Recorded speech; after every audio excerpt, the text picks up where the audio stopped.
आगे बढ़ते हैं, जिसमें आज हम क्या पढ़ेंगे?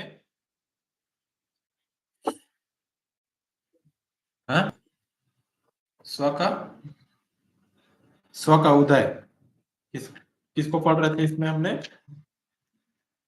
भूमिका ग्रहण के अंतर्गत स्व का उदय में पढ़ रहे हैं ना। ठीक। स्व के सिद्धांत में मैंने आपको क्या क्या बताया था कि जिस प्रकार से जीएच मिड ने है स्व का विकास के बारे में चर्चा किया, और ये कहता है कि जैसे व्यक्ति में समाजीकरण की प्रक्रिया प्रारंभ होती है, जो जन्म से लेकर मृत्यु तक चलने वाली प्रक्रिया है, इसमें व्यक्ति कुछ ना कुछ तो सीखता है, कुछ ना कुछ वह प्रतिदिन सीखते रहता है ना। और इस सीखने के माध्यम से ही यह व्यक्ति अपने जन्म से लेकर एक जैविक प्राणी जो था वह व्यक्ति एक सामाजिक प्राणी में बदल जाता है। ठीक है। इसमें स्व का विकास होता है, स्व का विकास होता है। स्व के विकास में मैंने क्या बताया था? एक खेल समूह बताया था, है ना। खेल स्तर बताया था, खेलकूद स्तर बताया था, और अनुकरण स्तर बताया था, है ना। खेल स्तर में क्या होता है कि व्यक्ति नियमहीनता रहती है उसमें। खेल स्तर में बस जाते हैं, खेलते कूदते हैं, उसमें कोई भी ऐसे नियम नहीं होते, कोई भी नियम और कोई भी दंड, ऐसे कोई प्रावधान नहीं होता है ना। सिर्फ व्यक्ति खेलते रहता है बिना नियम के, बिना कानून के। ठीक है। लेकिन जब वो खेल कूद स्तर में जाता है तो उसमें क्या बन जाता है? नियम बन जाते हैं, है ना। और नियम के आधार पर अब क्या होना चालू होता है? व्यक्ति अपने समाजीकरण की प्रक्रिया की ओर आगे बढ़ता है और वह नियम को सीखता है ना। जिस प्रकार से क्रिकेट में नियम होता है ना। चोर पुलिस खेलते थे बचपन में, तो नियम था वहां पे? नहीं था, नहीं था सभी था। किसी को भी चोर, हाँ, जैसे मान लो बचपन में जब क्रिकेट खेलती थी, मान लो बैट आपका है, बैट जो है वो आपका है, मारने वाला है ना, और आप आउट हो गए। अब बोल दी कि मैं अपना बैट लेके जा रहा हूँ, मैं नहीं खेलूंगा, तुम लोग आउट कर देते हो। तो फिर क्या बोलते थे बाकी लोग? नहीं नहीं, तुम आउट नहीं हुए हो, आ जाओ। बोलते थे ना ऐसे, तुम आउट नहीं हुए, तुम आ जाओ, तुम्हारा पारी चल ही रहा है अभी तक, बोलते थे ना। तो वहां पर कोई नियम वगैरह है? तो वो खेल स्तर है। और खेलकूद स्तर में क्या होता है? नियम बन जाता है, आप में समाजीकरण की प्रक्रिया आगे बढ़ना चालू हो जाता है। ठीक है ना। और अगला नियम है अनुकरण का नियम। अनुकरण करते हैं लोग, एक व्यक्ति दूसरे व्यक्ति को देखता है, उस व्यक्ति से कुछ सीखता है, उसका अनुकरण करता है ना। और साथ ही वह अपने स्व का विकास करता है, मैं से मुझे की ओर परिवर्तन हो जाता है। ठीक है। तो ये हमने कल किया था। आज हम देखते हैं हर्बर्ट ब्लूमर की ओर आगे बढ़ते हैं। ठीक है।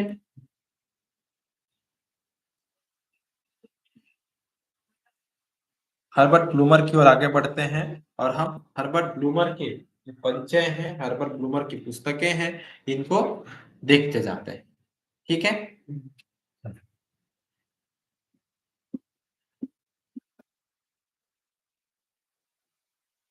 बसी बना लेना है ना। परिचय, ठीक है। परिचय, फिर पुस्तकें, फिर अवधारणा, फिर अन्य बातें। ठीक है।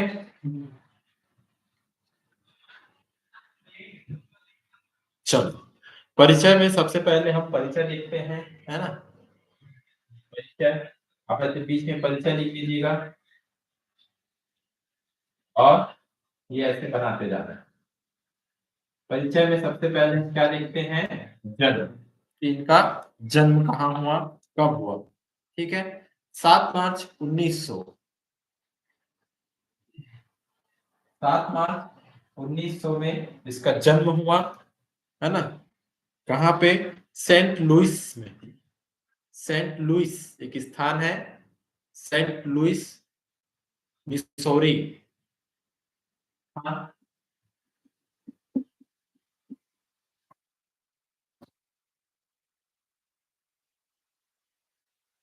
सेंट लुइस मिसौरी, ये स्थान, यहाँ पे इनका जन्म हुआ। हो गया। 1918 से लेके 1922 तक ये व्यक्ति जो है मिसौरी विश्वविद्यालय में अध्ययन किया है। सन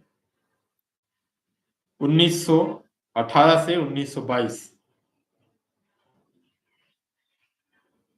मिसौरी विश्वविद्यालय में इन्होंने अध्यापन का कार्य किया। अध्ययन का कार्य किया ना, अध्यापन नहीं किया, सिर्फ अध्ययन पढ़ने का काम किया। ठीक है।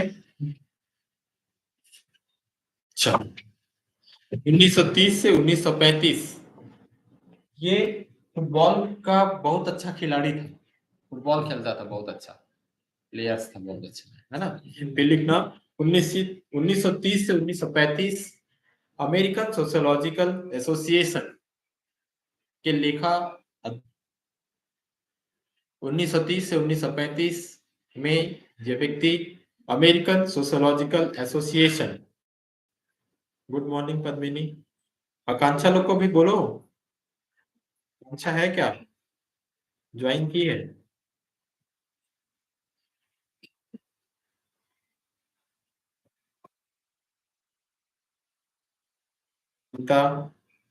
इन लोग कोई ज्वाइन नहीं किया है ना। चल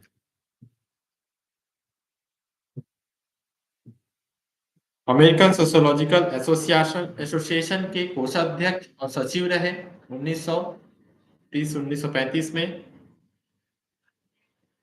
हो गया। और इन 1952 में ये अध्यक्ष भी बन गए वहीं के।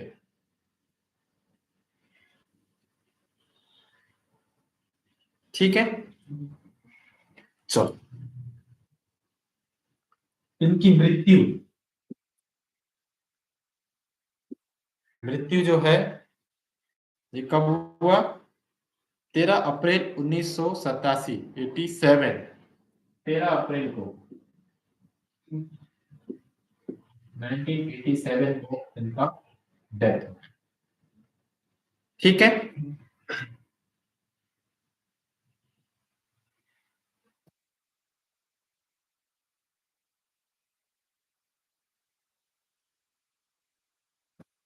चलो अब हम देखते हैं इनकी पुस्तकें। बहुत सारा पुस्तक है जिसमें से कुछ पुस्तकें महत्वपूर्ण है, मैं पुस्तकें बता रहा हूं। इसमें अगर वीडियो में नहीं दिख रहा होगा तो आप लोग, मैं बोलते जा रहा हूं, है ना, लिखते जाइएगा ऑनलाइन में जो है। चलो पहला है, बुक है,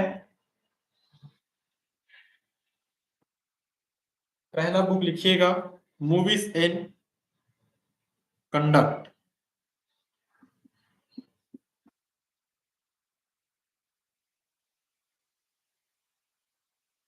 movies and conduct 1933।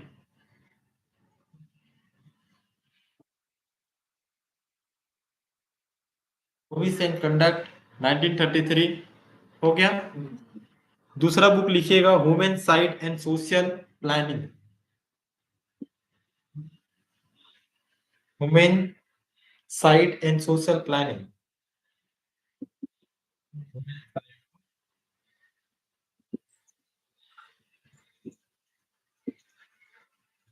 Human side of social planning 1935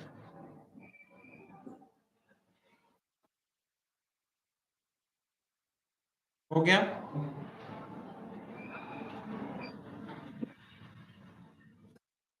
अगला लिखिएगा sociological theory of industrial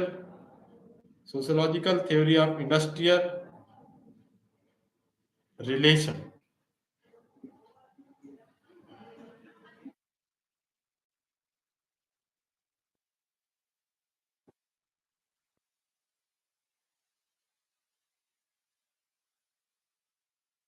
sociological theory of industrial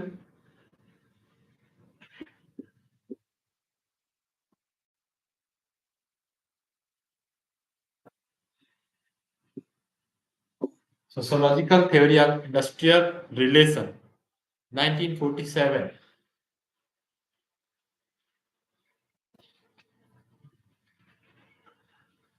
ठीक है। चौथा बुक लिखिएगा कलेक्टिव बिहेवियर।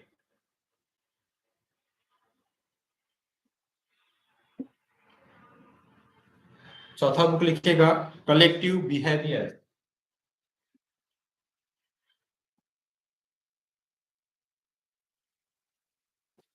(1951) और ये सबसे महत्वपूर्ण पुस्तक है ना, ये पुस्तक पूछा जाता है, इसको टिक लगा के रखना है, कलेक्टिव बिहेवियर। हो गया। अगला बुक लिखिएगा, ये भी बहुत इंपॉर्टेंट बुक है, इसी बुक के अकॉर्डिंग ही हम इसको अभी पढ़ रहे हैं, ठीक है। Symbolic interaction,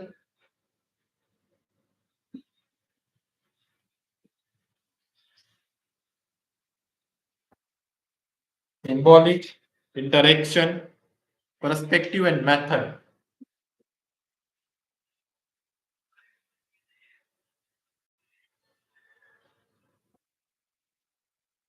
Perspective and method हो गया। ये बुक है 1969। डेट भी याद करना है ना, दोनों बुक का डेट के साथ बुक याद रखनी है, बहुत इंपॉर्टेंट बुक है, ठीक है। दिख रहा है क्या इधर ऑनलाइन में?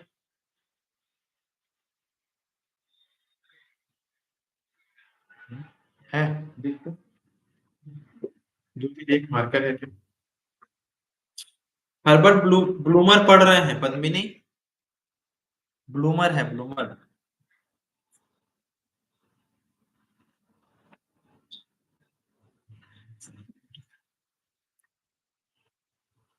चलो अगला बुक लिखिएगा what is wrong with social, what is wrong with social theory.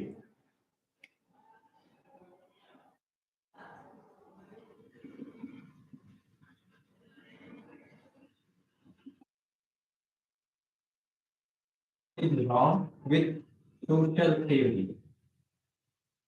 ये बुक नहीं है, ये है निबंध इसके द्वारा लिखा हुआ, ठीक है। What is wrong with social theory.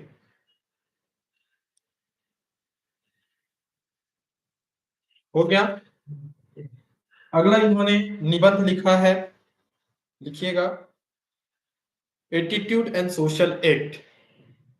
Attitude and social act,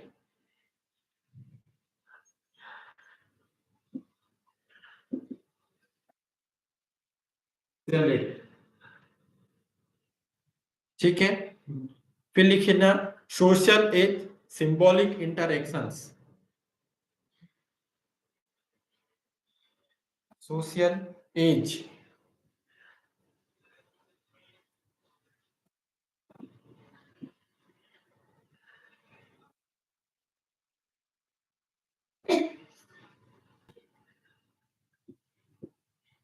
symbolic as social interactionism.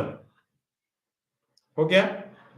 फिर अगला बुक लिखना द मेथोडोलॉजी, द मेथोडोलॉजिकल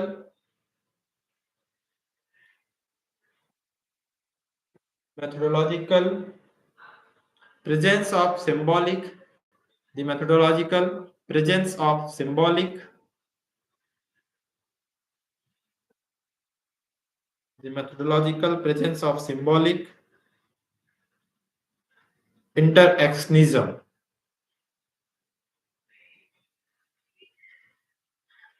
हो गया। नेक्स्ट बुक लिखिएगा sociological inquiries, sociological inquiries, sociological inquiries. हो गया। इतना इन्होंने बुक लिखा हुआ, ठीक है। अब हम आगे बढ़ते हैं सिंबॉलिक इंटरेक्शनिज्म, इसकी अवधारणाओं की ओर। हर्बर्ट ब्लूमर ने मुख्यतः प्रति अंतःक्रिया का अध्ययन करना चाहा। अंतःक्रिया का मतलब मैंने आपको समझाया था कि दो व्यक्ति एक साथ जब बातचीत करते हैं, एक दूसरे के साथ बातचीत करते हैं, तो उसे हम अंतःक्रिया कहते हैं, है ना। और इसी अंतःक्रिया का हर्बर्ट ब्लूमर ने अध्ययन करने का प्रयास किया, ठीक है। लेकिन ये कहा भी जाता है और ये है भी 1937 में सबसे पहले सिंबॉलिक इंटरएक्शनिज्म शब्द का प्रयोग किसने किया है? किसने किया है? हर्बर्ट ब्लूमर ने किया। ठीक है, सर्वप्रथम प्रयोग इन्होंने इस शब्द का किया है, लेकिन इस शब्द का प्रयोग इन्होंने किया तो है, लेकिन इस शब्द में कुछ शब्द का प्रयोग किया सिंबॉलिक का, और वो सिंबॉलिक जो शब्द है उसको इन्होंने कहां से लिया है? अपने गुरु जॉर्ज हर्बर्ट मीड से लिया है। ठीक है, और इसी ने, जो हर्बर्ट ब्लूमर है, इसी ने एक नई अवधारणा और एक नए समाजशास्त्रीय पैरा मतलब पढ़ने का एक नए पाठ का निर्माण किया है, और वह क्या है? प्रतीकात्मक अंतःक्रियावाद। ठीक है, एक नए अवधारणा विकसित इन्होंने की है। ठीक है, तो नीचे लिखिएगा डब्ल्यू स्मिथ की पुस्तक man and society, W Smith की पुस्तक मैन एंड सोसाइटी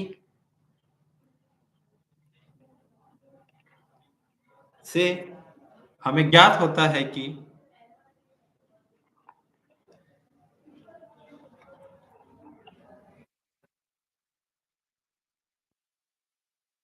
इस पुस्तक की समीक्षा करते हुए ब्लूमर ने सिंबॉलिक इंटरएक्शनिज्म शब्द की रचना किया। ब्लूमर ने सिंबॉलिक इंटरएक्शनिज्म शब्द की रचना किया।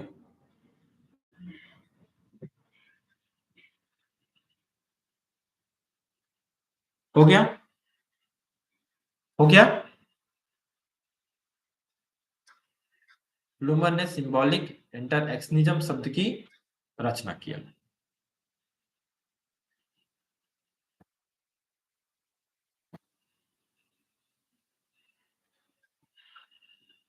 हो गया? हर्बर्ट ब्लूमर ने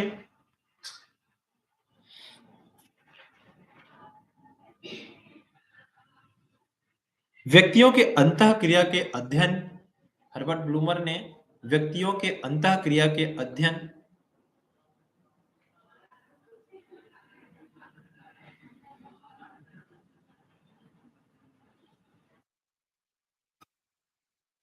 किया, और यह विचार व्यक्तियों की अंतःक्रिया के और अध्ययन किया, और इन्होंने अपना यह विचार व्यक्त किया, इन्होंने अपना यह विचार व्यक्त किया कि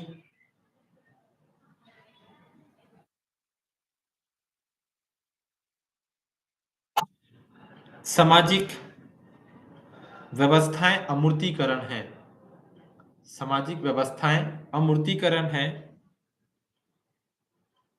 जिनका व्यक्तियों की क्रियाओं जिनका व्यक्तियों की क्रियाओं से अलग कोई स्वतंत्र अस्तित्व नहीं होता है, जिनका व्यक्तियों के क्रियाओं से कोई अलग स्वतंत्र अस्तित्व नहीं होता है।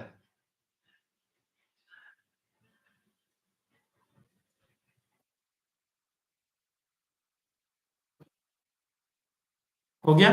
स्वतंत्र अस्तित्व नहीं रखता है। इन्होंने इस बात पर भी बल दिया इन्होंने इस बात पर भी बल दिया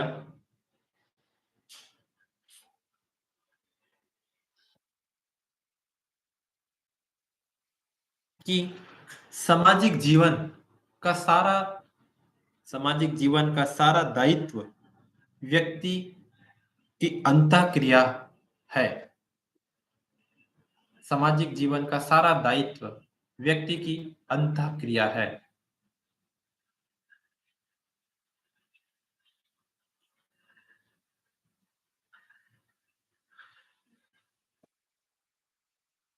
क्या? चलो, अब इसको थोड़ा सा और लिख लेते हैं। चलो, इस आधार पर सामाजिक व्यवस्था इस आधार पर सामाजिक व्यवस्था निर्मित होता है। इस आधार पर सामाजिक व्यवस्था निर्मित होता है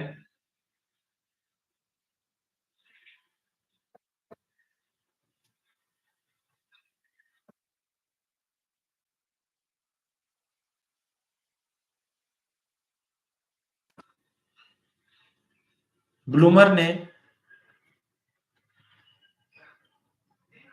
अंतःक्रिया को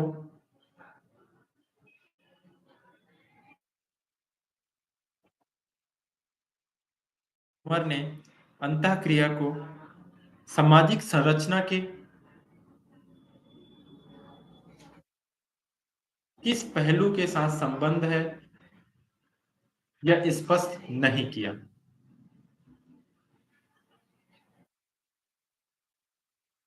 यह स्पष्ट नहीं किया क्योंकि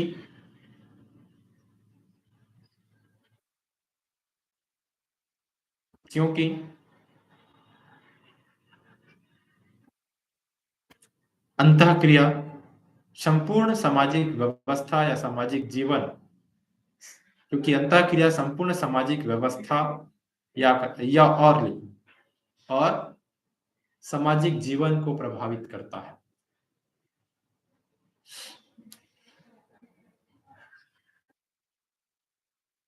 हो गया?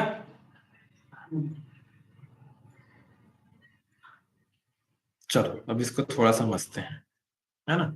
जैसे लोग कोई व्यक्ति बात करता है, जैसे आज हमारे जीवन में जो भी घटनाक्रम घटित हो रहा है ना, जो भी घटनाक्रम, चाहे वो सकारात्मक हो या नकारात्मक, जैसा भी घटनाक्रम घटित होता है उसमें अंतःक्रिया की प्रधानता होती है।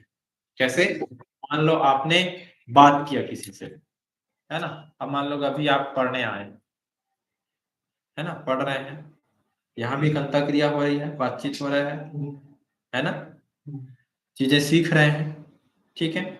अगर आप कहीं जा रहे हैं तो वहां भी किसी से मिलने जा रहे होंगे, किसी काम से जा रहे होंगे। मतलब व्यक्ति की जो पूरी जीवन है, सामाजिक जीवन है, वह अंतःक्रिया रहित होता है, अंतःक्रिया से ही चलता है ना।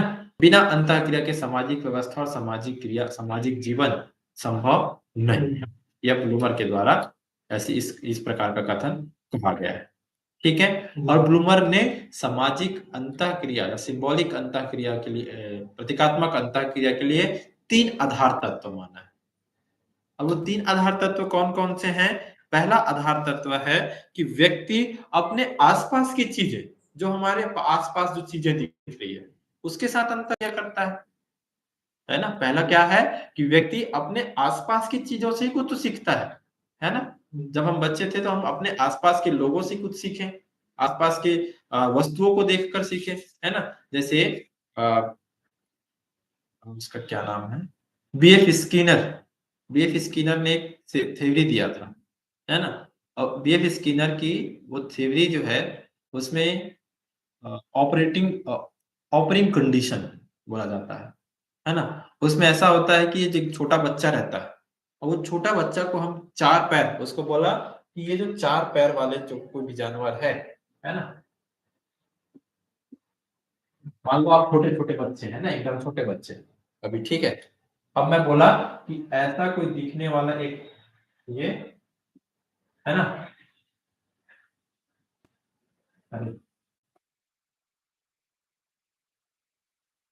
एक पैर, दूसरा पैर, और ये 4 पैर, और ये पूंछ। मैंने बोला कि 4 पैर, एक पूंछ, एक मुंडी, ऐसा कोई भी जो दिख रहा है ना, ऐसा कोई भी जो दिख रहा है वो क्या है? वो है कुत्ता, ठीक है।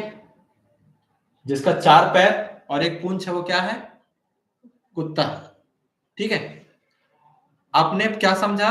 जी, जो ऐसे जानवर, जो ऐसे दिखने वाला जो भी चीजें हैं जिसका 4 पैर और एक पूंछ है वो कुत्ता कहलाता है, ठीक है। बिल्ली का कितना पैर? 4 पैर, पूंछ है एक तो, है ना। अब आप उसको क्या बोलोगे? कुत्ता बोलोगे ना। आपको तो बिल्ली पता ही नहीं है, बिल्ली बताया हूं क्या मैं? आपको क्या पता है? जिसका 4 पैर एक पूंछ है वो क्या है? वो कुत्ता है। गाय 4 पैर है, एक पूंछ है, क्या बोलोगे? कुत्ता ही बोलोगे ना। क्या सीखे आप अपने आसपास की चीजों को देखें, आसपास की चीजों को देखकर ही तो आप सीखे ना, है ना। आपके दिमाग में एक क्या बन गया है, एक खाका बन गया है कि जो 4 पैर और एक पूंछ वाला जो है वो कुत्ता ही है। तो चाहे बैल हो, भैंस हो, गधा हो, घोड़ा हो, उससे कोई मतलब नहीं है। आपको सिर्फ वो क्या पता चलेगा, ये भी कुत्ता ही है, ये भी कुत्ता है, ये भी कुत्ता। अब ये बोलोगे ना, तो इसी आधार पर ब्लूमर ने बताया है कि ब्लूमर ने 3 आधार बताया और 3 आधार का पहला आधार, प्रतीकात्मक अंतःक्रियावाद का पहला आधार उन्होंने बताया है आस-पास की वस्तुओं से सीखना। हम अपने आस-पास की चीजों को सीखते हैं, देखते हैं और उससे सीखते हैं। अब मैंने जब आपको बताऊंगा कि ये कुत्ता ऐसे दिखता है, छोटे रहता है ना? वो भाव-भाव करके आवाज करता है, वो कुत्ता है। जो म्याऊं-म्याऊं करके आवाज करती है, वो बिल्ली है ना? जो बड़ा रहता है, जो दूध देती है, वो गाय है। ठीक है? तब तो आप उसको अलग-अलग करोगे और यही क्या होता है, इसकी दूसरी अवस्था होता है। समझ गए? पहली अवस्था समझ गए, हमारे आस-पास की चीजें जिसे हम देखते हैं, समझते हैं, है ना? वो पहली सिंबॉलिक इंटेलिजेंस के अंतर्गत पहला स्टेज होता है, ब्लूमर के अनुसार। ठीक है? दूसरा क्या होता है कि जब वो वस्तुएं कोई अलग प्रकार के कार्य करता हो, किसी अलग घटना को वो अंजाम देता हो और उस घटना से आप सीख रहे हैं, तब वो क्या कहलाता है, द्वितीय स्तर कहलाता है। ठीक है, द्वितीय अवस्था। मतलब ये जो कुत्ता है वो वो घास खाएगा, नहीं खाएगा। अब मैंने बोला जो घास खाता है ना, वो बैल है, भैंस है। ठीक है, अब जितने भी घास खाने वाले लोग आप देखोगे, सबको, खरगोश भी घास खाता है, उसका भी 4 ठो पैर, 1 ठो पूंछ है, उसको भी आप बैल बोलोगे। लेकिन मैंने धीरे धीरे आपको क्या कर रहा है, बताते जा रहा है, उसको डिस्क्राइब करते जा रहा है, अलग अलग करते जा रहा है ना? वो अलग अलग प्रकार की कृत्य करते जा रहा है, अलग अलग घटना घटित हो रहा है उसके साथ, है ना? अब वो क्या हो रहा है, द्वितीय अवस्था की ओर मैं आगे बढ़ रहा हूं। ठीक है, अब मैं इसकी अंतिम अवस्था, जो तीसरी अवस्था है, इस तीसरी अवस्था की ओर जब आगे बढ़ते हैं तो इसमें ब्लूमर कहता है कि जब ये जो अवस्था है, जो वस्तुएं आपने देखा, जो पहले आपने पहली वस्तु देखी, पहली अवस्था में सिर्फ 4 पैर वाला वस्तु देखा था, उसको आपने कुत्ता कहा, फिर आगे बढ़ा और उसके कार्य के अनुसार, उसके घटना के अनुसार पे आप उसको अलग किए। अब आप क्या कर रहे हैं, उस वस्तु के साथ, जो आसपास आपकी वस्तु है, उस वस्तु के साथ जब आप अंतःक्रिया करते हैं, बातचीत करते हैं, है ना, तब जाके जो प्रतीकात्मक अंतःक्रिया है वह पूर्ण होता है। समझ गए? 3 अवस्था, पहली, दूसरी और 3 अवस्था इन्होंने बताया। ठीक है, अब हम आगे बढ़ते हैं और हर्बर्ट ब्लूमर ने जो अंतःक्रिया है, इस अंतःक्रिया की 2 स्तर बताए। एक होता है प्रतीकात्मक अंतःक्रियावाद और दूसरा होता है गैर प्रतीकात्मक अंतःक्रियावाद। ठीक है, प्रतीकात्मक अंतःक्रिया और दूसरा क्या है, गैर प्रतीकात्मक अंतःक्रिया। 2 स्तर लिख लेना है ना। हर्बर्ट ब्लूमर ने प्रतीकात्मक अंतःक्रिया के 2 स्तर बताया है। पहला है प्रतीकात्मक अंतःक्रिया और दूसरा है गैर गैर प्रतीकात्मक अंतःक्रिया।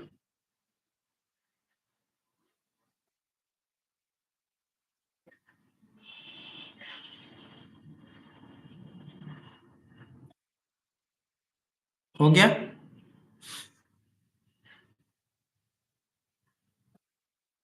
ये प्रतीकात्मक अंतःक्रिया क्या होता है और गैर प्रतीकात्मक अंतःक्रिया क्या होता है ना? प्रतीकात्मक अंतःक्रिया का मतलब होता है जैसे ये प्रतीक, इस प्रतीक को मैंने आपको बताया और इस प्रतीक के माध्यम से आपके साथ मेरा अंतःक्रिया हुआ। ठीक है, मैंने बोला, बात हो गई, कुछ बोला, मैंने सिर्फ प्रतीक दिखा, है ना? सिंबल है चुप होने का। ठीक है ना? मैंने ऐसे किया तो आप समझ गए कि ये मारने वारने के लिए बोल रहा है, डांट रहा है मुझे। समझ गए? मतलब प्रतीकों के माध्यम से मैंने आपको अंतःक्रिया किया, मैंने कुछ नहीं बोला, सिर्फ जा रहे हो ना, समझ रहे हो ना, इधर उधर में बोल रहा हूँ, कर रहा हूँ, सब समझ रहे हैं ना? तो ये क्या है, प्रतीकों के माध्यम से जो मैंने आपके साथ अंतःक्रिया किया, लेकिन अब मैंने प्रतीक का प्रयोग नहीं कर रहा है ना? मैंने प्रतीक का प्रयोग नहीं किया, मैंने कुछ बोला आपको कि नूतन आप कल से कुछ लेके आना, मैंने कोई प्रतीक का प्रयोग नहीं किया, सिर्फ मौखिक आधार पर बोला, है ना, ठीक है ना, मौखिक आधार पर मैंने बातचीत किया, प्रतीक का प्रयोग ही नहीं किया, तो ये आता है गैर प्रतीकात्मक अंतः। ठीक है, दोनों समझ गए, हो गया। अब बताना है आपको कि इसकी कुछ महत्व, देखो ये हो गया, सिर्फ इन्होंने इसका सबसे महत्वपूर्ण अवधारणा एक ही है हर्बर्ट ब्लूमर का, और वो क्या है, प्रतीकात्मक अंतःक्रियावाद। ठीक है, इतना ही बस है इसका। अब हम इसके आगे कुछ महत्वपूर्ण जो है तथ्य, उसको नोट करते जाना है। ठीक है, महत्वपूर्ण तथ्य मैं बताते जा रहा हूं, महत्वपूर्ण तथ्य आप लोग नोट करते जाना। ठीक है, चलो एक एक एक दो तीन ऐसे करके लाइन लिखते जाना है ना। चलो लिखो, पहला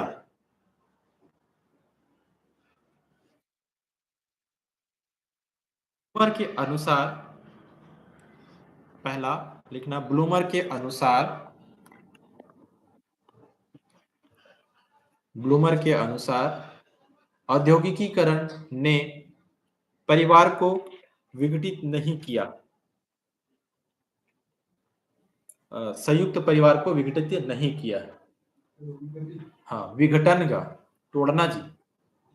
ब्लूमर के अनुसार परिवार को, संयुक्त परिवार को आधुनिकीकरण या औद्योगिकीकरण ने नहीं तोड़ा।